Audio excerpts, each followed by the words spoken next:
everybody. Welcome to This Week in Pre-IPO Stocks podcast. With me, I got Clint Sorensen, Chief Investment Officer of WellShield, an outsourced CIO and investment research company, and Evan Cohen, founder and Chief Operating Officer of WithVincent.com, a media company focused on alternative investments. Evan's also calling in from Paris, France. So I hope you're having a nice time out there, brother. Bonjour. All right, so yeah, bonjour. Bonjour, ça va. All right, so let's talk Databricks. So fellas, Databricks announced they're doing a tender, okay? The tender, they got employees that have options expiring in 2026, and that's the point of the tender. Okay, it's a $55 billion valuation. It's up from $43 billion in fourth quarter of last year. So that's not bad, right? $12 billion in 1 year's time. But listen, like a lot of people are talking about this company going public. Okay. And now they're doing a tender round, so it kind of begs the question, like, what do you guys think of this? Like maybe Clint, will start with you. Like, this has got to be a sign that they're not going to go public anytime soon, right? I mean, what's your take on that? Well, not anytime soon. You have to define soon, right? But like ultimately, I think it always comes down to liquidity in these markets, especially with the size of the company. You start to think about where rates are still, where the banking system kind of is. Liquidity's still tight here, right? Credit conditions are still not exactly conducive to a wide open IPO market. Now, maybe that changes as deregulation, et cetera, all these planned administrative changes happen, maybe. But right now, I don't think there's any, IPO coming soon for Databricks. So possibly next year, but I think you have to have a lot change in the market to open it up. And so when you have a lot of employee demand in terms of getting liquidity for shares, et cetera, options expiring, I think this is something you're going to continue to see at these mature companies, these mature pre-IPO companies, because they can access good liquidity in the secondary market. And I think that's a testament to this new stock market and what we talk about every week. But I also think that in terms of going public at this size, it's going to require a lot more. Yeah. So, okay. So Evan, what do you what do you think? Like I'm kind of in Clint's camp there. What do you think about Databricks and just broader IPO window, right? I'm a little surprised, but I've started to think around a new narrative for what I think are the top 10 private companies, and they're such darlings. And because the pre-IPO window is or the IPO window is closed, it feels like every private investor wants to get a piece of one of those 10 companies. And it sounds like all 10 of those companies can name their price at whatever they want to get investors in the door, which is kind of insane. And I'm surprised, Clint, you didn't go to the fundamentals here, in the sense that, you're looking here at Snowflake, a nice comparable with triple the revenue. It's trading at $42 billion, right? So this is this is marking up over $10 billion more than a company that's trading at 2x revenue, 14x revenue multiple. So I think it's a little surprising. The revenue, which is crazy. With 3x revenue, correct, exactly. And so to me, this is just a perfect example of the darlingness of these 10 companies and the fact that they can effectively just name their price. And there was such demand, pent-up demand in the pre-IPO market for investors to get those names on those logos on their websites that they'll willing to pay whatever they want. And I think it's kind of a ridiculous valuation. Now, I think Databricks is an amazing company, but it's a ridiculous valuation. Yeah, this is what kind of is interesting to me about this pre-IPO stock asset class, right? And because I don't know, and I wanted to get to this when we talked about xAI, right? But there's so much liquidity and so much capital now in this space where these people, they're raising billions of dollars, right? So how about this? We'll just parlay into xAI because this is ultimately the point. Sure. xAI. So they did $6 billion in at a $50 billion valuation. They raised this money in like a week, 2 weeks. That's all. Right? There was no roadshow. There's no like, hey, I'm going to bounce around. Come on. That's a lot of money. And they were at 45 and they upped it to 50 billion. So, come on, what does that look like? That means they're overwhelming demand even beyond the 6 billion. So they popped it up another 5 billion on the valuation. So my thing is so Databricks, and xAI, okay? And then to your point, Evan, like you got a whole bunch of other companies in there. There's so much capital available to these folks. I mean, come on, I used to work at Morgan Stanley, man. Like you talk to the investment bankers, they put in tons of time on the thing, out on the roadshow, talking with clients, the CFO team at the company, like getting drilled with questions. All of that stuff's gone. Like these guys just like throw it out there, to your point, Evan, and like billions of dollars comes at them, right? So if you want to sell, no problem. Like there's plenty of people that want to buy, right? I don't see this going away. And then this is my question. Maybe Evan, I can see you're biting at the bit here. So maybe let me ask a question, and then you can add in whatever you're thinking there. But like this is the kind of thing. What is the benefit of going public? That's my question to you guys. I keep thinking about this, right? Yeah, I mean, dare I say, use the word bubble to some extent here. It feels like there is an unreasonable amount of froth in the market. And I almost feel like the benefit of not going public is being able to raise at these obscene on valuations that are really unjustified. And the benefit of going public is zero, because if you go hold public, on, you don't get it. Sorry, I got to interrupt. But like it's pretty frothy out there in public stock land too. I mean, is this just? Yeah, I mean, but I think Evan's point. But I think yeah, Evan's. Yeah. No, I was to say selling to the public. Think about what was the public stock market really created to do? Companies got too big to be able to trade hands privately, and you had to break it up into smaller pieces to sell to the public. And you used to have a multiple arbitrage where you sell for 8 to 12 times in the private market on the high end, and you're selling for 20 times in the public market, right? That's completely reversed now, to Evan's point. And I think that's the crazy thing. There is no benefit to going public because the sucker is whoever you're selling to in the private market. So as the private markets have opened up, you've got enough suckers there. You don't have to break it up and then deal with all the nonsense you have to deal with, quarterly analyst calls and all these crazy predictions you have to make and guidance. And man, people would much rather stay private. Sorry, Evan. I know that's what you're getting at, but I completely agree with what you're saying. Yep, it's verbatim. I mean, look, at the end of the day, we just said it here. Snowflake's trading at what? 14 times earnings? Like Databricks is trading at 50? I don't think that you're getting much of a benefit by being public. I can't think of any. And historically, It really was for unlocking liquidity, raising that final amount of capital, and taking your business from the trajectory of unprofitable to profitable, or somewhat profitable to very profitable, and becoming a growth name. But I will say that the public markets have heavily rewarded growth stocks, primarily the more mature companies. I would say the less mature companies have not been rewarded as much, especially when you look at like sectors like fintech.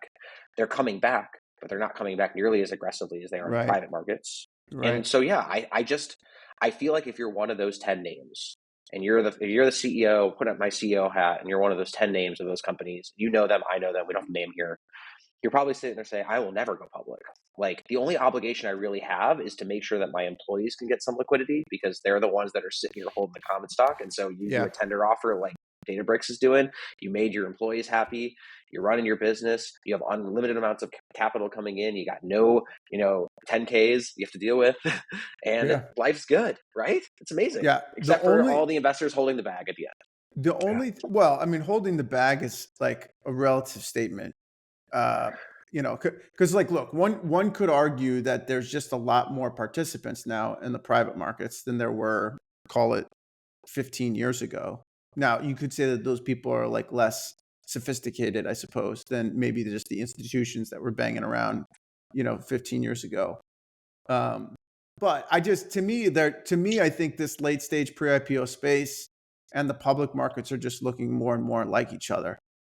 That's all, right? But they don't have the opacity. But you lack the transparency.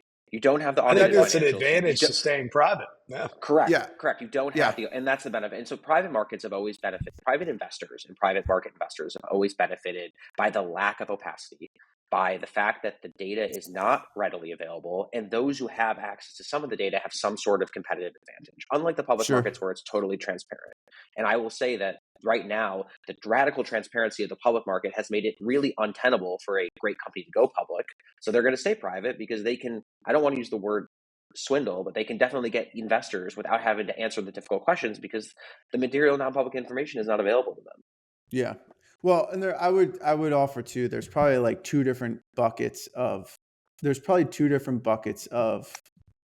pre-IPO stocks. Like there's these newer companies, which are like the AI companies, right? Mm-hmm. And then there's the more well-established companies like a Databricks and Epic Games, right? SpaceX, right? Like these are companies that have been around for 20 years, right? Where some of these AI companies have been around for a handful of years. So those are that's two very different kind of businesses. It's very mature. The markets they play in are different, right? Brands are kind of much more established. Yeah, go ahead. Let's talk about xAI because this is a company that's raising at a $55 billion valuation. They have I have it at 50 post money. Yeah, that's what I'm seeing. But who knows? It looks fluid, so maybe it's changing. Yeah, I mean, I've seen a couple. I've been approached by a couple of people around the deal. That's the number. It's around the number that I've heard. Again, before fees, because you got your fees involved with all that stuff too. That's this right. Company have you seen a revenue line? Not yet. I mean, I'm sure they're making money. They're making money from X, right? Because it's Grok's available through. Yeah, well, Grok's available through the subscription service, but I can't imagine that that's a ton of revenue, right? I mean, Anthropic is not worth, and I think it's probably trading around 40 that we're seeing right now. They're trying to do around at 40, yeah, and I think they'll get it. But by the way, there's none of that available out in the secondary market right now. That's a pretty dry market. No, I'm sorry, it's not dry. It's just no one's selling. Right. So there's of course. a lot of demand and not a lot of sellers. So either that's an amazing deal at 40 billion with a real revenue line, customers, branding, like you're seeing their ads at Times Square, or you got the $50 billion AI company that has effectively no business line that we haven't really seen yet. And they have some interesting moats and they have the CEO of the century. The Musk effect. The Musk effect. I think that's you're betting on something non-fundamental there. And it's interesting. So there is this GPU component, right? I don't know how much the GPUs cost. I could probably figure it out and do the math, but they're going to be buying now another 100,000 GPUs. So they'll have 200,000 GPUs. That's an asset, right? If anything, CoreWeave proved that's an asset. They're borrowing on it. There's private debt companies extending leverage on GPUs. On CoreWeave. Yeah. So I don't want to. I'm not bringing this stuff up because I want to sound bearish or negative on this stuff. I got to be honest. If you're investing in these companies, especially the AI businesses, you're doing it because you think it's going to go 2, 3, 4x, right? That's all. If you're going to make these investments, you're making that bet on these companies. If you're looking to get in and say all right, I'm going to buy in at a $55 billion valuation and I think it's actually really worth 40. I think that's not, you should just stick to a different asset class. That's my thought on it, right? So this is when you think about asset allocation, it's a different side of the brain than that. Now Definitely. You could have a discussion about whether Databricks is the right allocation or xAI is the right allocation or SpaceX or OpenAI or one of the other companies, right? There's probably a discussion about how do you actually allocate and who's going to make the biggest run. For you, but 70, 20, 10. You got to go back to venture capital mathematics, right? At the end of the day, 70% are going to do absolutely nothing. Maybe be a base hit, maybe be small losses, but they're not going to do much for you. 10% are going to be your home runs, and probably 20% are going completely to zero.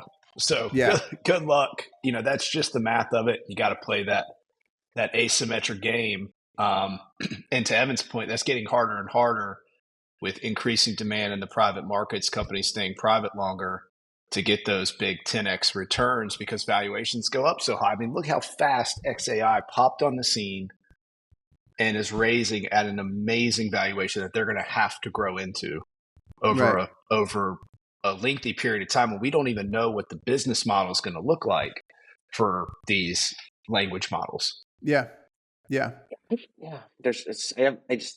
I think about when I think back to 2021 or even 2020 and 2021 and that frothy era when the venture market got disrupted.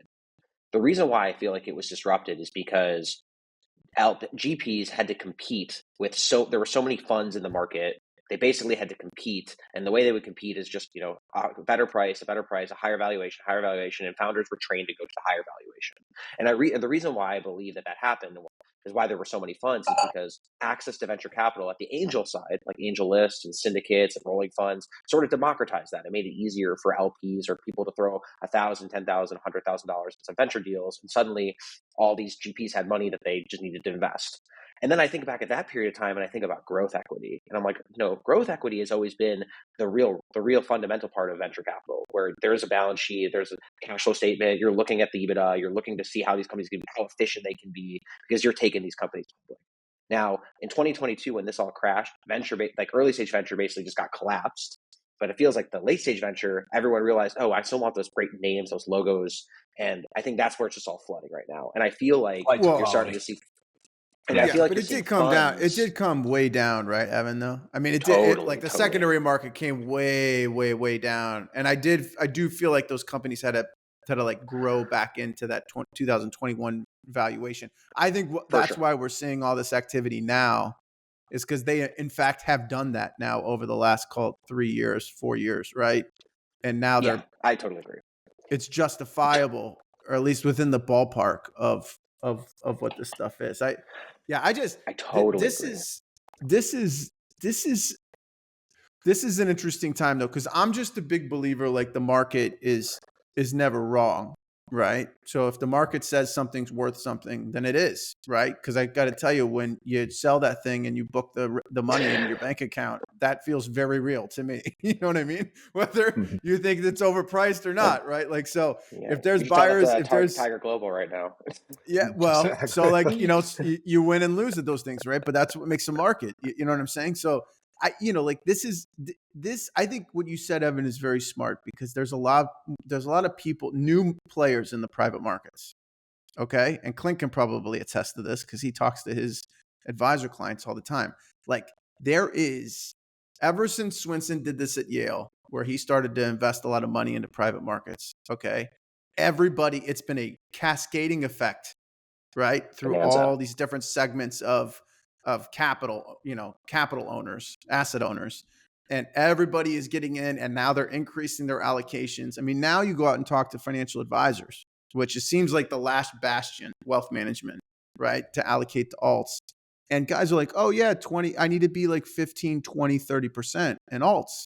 Nobody was talking like that 10, 15 years ago in wealth management. Nobody. And that's a huge amount of money coming in to this space. And I know when I talk to financial advisors and they're like, venture, they don't want 2 kids in a garage.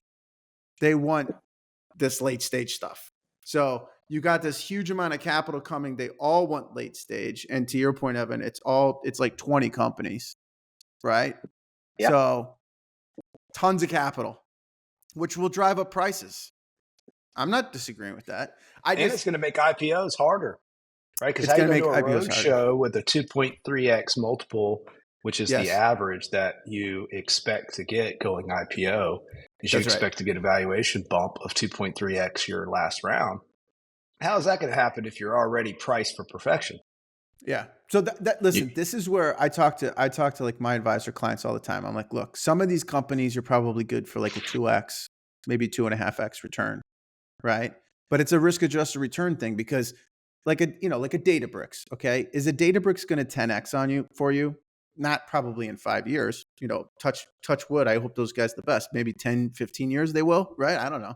But I'm going to go out on a limb and say the odds that they're going to be at 0, like Clint was talking about earlier, Databricks, that's probably pretty low. That's a really solid company with a huge customer base, a great brand, great products, right? That's like 0. It's never going to go to 0. Yeah, like that's like a really so your risk adjusted return before that. Yeah, right. Like your risk adjusted return is different than, like, to your point, Evan, an xAI, right? Where like an xAI, you could get in and like they don't have any revenue right now, right? So like the odds that might not go well are high, much higher, right? Now, if it works, that could be $1 trillion company and you're getting in at a $50 billion valuation, right? So but it's higher than the valuation of X, the platform. Yeah, it's Yeah. just of it's the so data. hard to justify. It's so hard to justify. Yeah, but these are the mental gymnastics I think that you have to do in like the like this late stage venture space, right? Like Because let's it's just talk. not really it's not really one asset class. That's what I would offer, right? Okay, These are two different things because of the risk profiles around yeah, the companies.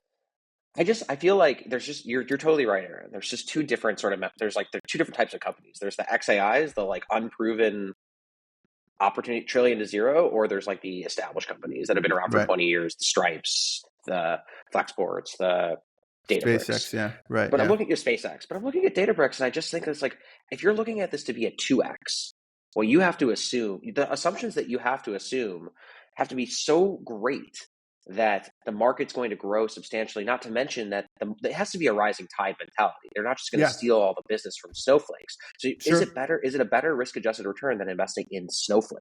Because if you're betting Well, on the market, the TAM, agreed. then Snowflake's a Agreed. good opportunity. I would say that Databricks and maybe Snowflake doesn't talk about this enough, but Databricks is all over the AI thing, right? Like even if you Totally. go to their homepage, they're like AI, right? So I think I haven't really checked out Snowflake to see if they're doing the same, but it's really clear that Databricks is trying to morph itself into an AI kind of first, business. So I don't know. Listen, man, it's rich. I mean, I tell like I have conversations with advisors and investment committees all the time about this. It's like, look, if you want to come in and you're like building, because all the advisors use my funds to like build portfolios, bespoke portfolios for their clients, right? So I Sure. say like, well, how they're like, Aaron, what's your opinion on how we should do that? And I walk them through like, look, there's different risk profiles for these companies, what stage the business in, how long they've been around. And I'm like, you got to think about that as you're building this portfolio. And then as it relates to the other assets within the client's, model Totally. investment, asset allocation model today. So, but Yeah. anyway, I keep coming back to like, why go public? The only thing I could think of just to finish this, right. And then we can talk about ByteDance. The only thing I can think of is you want the publicly traded stock for M&A purposes. So if you want to go out and buy another company and you want to use your stock as a currency to do that, I think it's much easier to do that if you have a publicly traded stock because people would be like, okay, that's what it's worth, right? But out of the other side of my mouth, I could say, but the secondary markets are really liquid in the pre-IPO stocks in the private market space. So you could just say like, look, trades are going off at this price. That's the price of the company. And people are like, okay, agreed. Like that's the valuation today. So we'll do the M&A transaction at that valuation. So, but I just, this is the thing. And as an investor, I don't even know, I'm like starting to get to a point where like, I don't even know if I care. Like, if you're in this thing for 5 or 10 years and there's ample liquidity, what does it matter if it's public or not? What do you care? I don't care. In fact, it's even easier.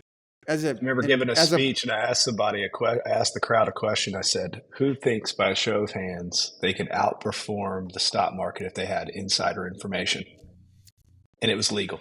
And everybody raised their hand. And I said, it's legal in the private markets. Like at the end of the day, you're privy to, material non-public information because it's a non-public company.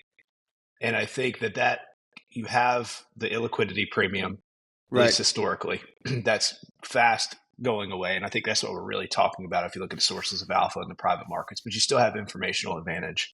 And you've got a lot of the headaches that are gone. Informational advantage is two ways, right? Company has informational advantage because they don't have to reveal R&D, what they're spending money on. They have the ability to adapt their business model quickly without scrutiny from the public markets. There's a tremendous amount of advantage to staying private. And I think we have to wake up to the reality that this may be the situation we're in for quite some time. Right. And to your point, as an investor, as long as you have an exit and you can outline that exit and you know what your plan is there, I think it makes sense. Yeah. I don't see this going. I don't see liquidity coming out of this asset class. I just see more coming in. And as there's more standardization and more technology comes in, like there's just at some point they'll hit some inflection point and it'll be very liquid. Right. And easy Hopefully to transact. A lot of friction leaves, right? Exactly. The friction costs would come down, then minimums will drop. And like and then who knows what happens with all this regulation stuff too. I mean, if they do anything around private like private fund regulation where you're not capped at 99 investors anymore or 2,500 investors if you're a QP fund. I mean, that could like really open things up. You know what I'm saying? So there's a I whole don't think bunch they would of ever do interesting. that. They probably won't, because there's Well, also 'cause a little like it's nice. You know, I think for accredited investors, it's nice having this like little more exclusive crowd, Little right? club. But remember, the yeah, regulator's incentive is to encourage people to go public. It's one of the metrics that the KPIs that they optimize for. So they're not going to create rules that allow companies to stay private longer and make more efficient private markets. fair. They would just like you to be public. That's fair. That's fair. Okay, let's talk about ByteDance, and then because I know you guys got to scoot at 3:30 here. So, okay, so ByteDance is doing another buyback. They did one in December of last year. They're doing another buyback now this year. They did a $300 billion valuation. Okay, this is still the largest pre-IPO stock in the world. Okay, ByteDance, for those that don't know, own TikTok. They did 100, just to review some numbers. They did $120 billion in revenue in 2023. They did $40 billion in EBITDA. Okay, so if you get your calculator out, that's like a 2.5x revenue multiple. So here's the thing though, TikTok, 2.5x revenue multiple is a joke. Agreed? Yeah, the Yes. overall market's Agreed. at 3.5. S&P's at 3.5. Okay, so that's nuts. Like this thing should be 20 easy, right? 20x rev? I think so. Whew. This should be like a Facebook's at Facebook. 18, right? This should be a Meta type. Yeah, this should be a $1 trillion company. I think. Right. Okay. But agree. here it is. So TikTok US. Everybody loves TikTok. TikTok's great. Doom scroll on TikTok all day long, right? TikTok US did 16 billion in 2023 revenue. Okay. I don't think anybody would blink at a 20x revenue multiple for TikTok US as a standalone business, right? That's 320 billion. So here's my question, guys. Is this company, we talked about this, I think maybe 2 or 3 weeks ago. This is like the China overhang on valuation. That's all. If this was like a French company, since you're in France, right? This thing would be a $1 trillion company, right? It's in China, so it's not. Yeah, right. So here it is. Is this thing worth more separate than together? If they split out TikTok US, would you be a buyer? Go ahead, Evan. Would you be a buyer of TikTok US as a standalone? They're two different questions. I do believe that I thought this was a very smart point that you made. I was like, I do think it is there. Some of the parts are greater than the whole. Now, whether I'm a buyer or not, I just need some more clarity on some of the structuring and who the ownership and the leadership, because I do think that's very paramount for any company. But I agree. I think that you're absolutely right. There's a broad narrative that is somewhat unrelated to the business fundamentals itself that's holding back the valuation, that's holding back investor interest, that's holding back dollars coming into the company from a capital stack. And yeah, if they were somehow able to remove some of those shackles, divide the company into a couple pieces, go public in Singapore, go public in London, go public in the United States, take up some of the parts, I bet you it's absolutely worth more than 300 billion. Right. I'd be very confident in that. Right, Clint. Last word, man. I know you got like 60 seconds here. I mean, I think I don't know about 20x rev, but I think a 10x rev for a company growing like this, spitting out the profits that they're spitting out, that's a $1 trillion company. When you start to do the math, to Evan's point, to your point, in terms of breaking it up, due to the fact that it's just so cheap currently, right? If it was valued at that, that'd be a different story. But currently, you're going to get premiums to go public in these local markets and spin these off, whereas you're getting heavily penalized. I mean, 40 billion. I didn't realize they did 40 billion in EBITDA. EBITDA 40 at EBITDA, man. Like that was up like 60, but Clint, that was up like 60% from 2022. Look at the margin, 120 billion in revenue. They're doing 40 billion in EBITDA. The margins are ridiculous. I haven't looked to see whether they're expanding or not, but all I can tell you, this is absolutely $1 trillion company. And because it's not valued at $1 trillion company, it's valued at 2x rev. Breaking it apart is a easy way to generate significant value for shareholders. Yeah, if I was on the cap table there, I'd be banging the table to be like, fellas, let's start doing some deals. Get the bankers in here to make this thing go, right? So, all right, fellas, this is a great session. This was a lively discussion today. So thanks. I appreciate you guys. All right, Evan, enjoy France. Have fun in Paris. Clint, thanks, buddy. Thanks, guys. Thanks, guys. Cheers.